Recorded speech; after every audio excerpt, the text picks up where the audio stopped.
Well, let's say you've just started classes and for whatever reason you want to add or drop some classes. It's a really simple process, but there are some important rules that you have to bear in mind. So let me just quickly take you through the process. Okay, the first thing you should know is that there are certain key dates during which you may actually change your courses during the semester.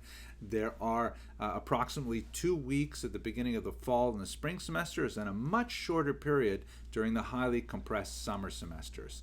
During that initial period, which is called the add drop period, you can add and drop and there will be no impact on your academic record nor on your financial record. There is a registration fee, but the tuition has a complete refund within that add drop period.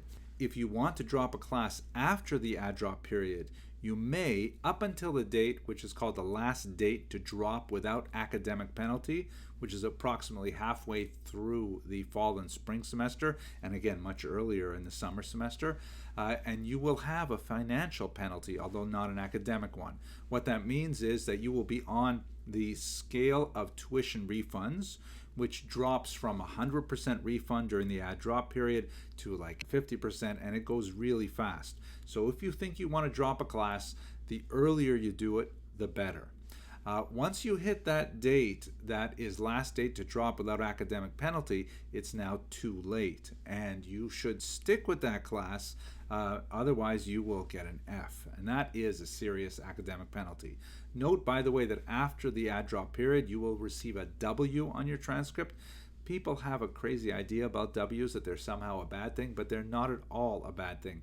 They mean nothing. They have no impact on your GPA. It just means that you took a class and then you decided you didn't want this class. That W might be there because you decided you like to spend Wednesdays washing your hair. Who knows? It doesn't matter. And graduate institutions do not look askance at a W, particularly when there's no pattern of W's. If you have 3 or 4 W's every semester, I suppose a graduate school might take this seriously. Like, why is this person starting and then stopping so much at a semester? If you have any questions, consult the graduate program that you're seeking to apply to and ask them how they look at W's. At any rate, you'll receive a W, which has no impact on your GPA. But after that last date to drop without academic penalty, you will receive an F, and that stings. That's not a nice thing to get.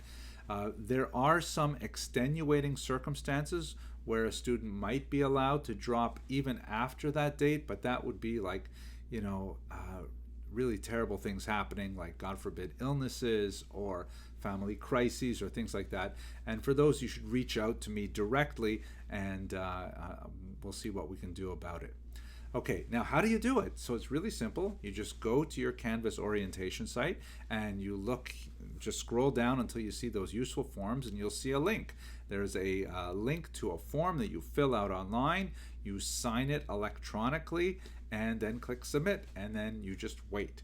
If you don't hear back from us within, let's say, 2 or 3 business days latest, then you might want to write back to my assistant, Ms. Jamie Venezia, who will track it down for you. But I'm confident that these things get taken care of rather quickly, particularly when there's nothing special about them, just a regular add drop. Okay? I talked about dropping. I should talk about adding. So adding may only be done during the add drop period. That's because adding a class, anytime after the first class occurs, you put yourself at an academic disadvantage. The onus is upon you as the student to catch up to the class. The onus is not on the instructor to somehow go back and teach people who missed the first few classes. So the later you add a class, the harder it will be for you, and we do not recommend it, especially outside of the add drop period. Once again, you may not add a class outside the add drop period except for very special circumstances, in which case you should reach out directly to me as well for that. Okay, quick orientation to add drop. I wish you success in all of your classes.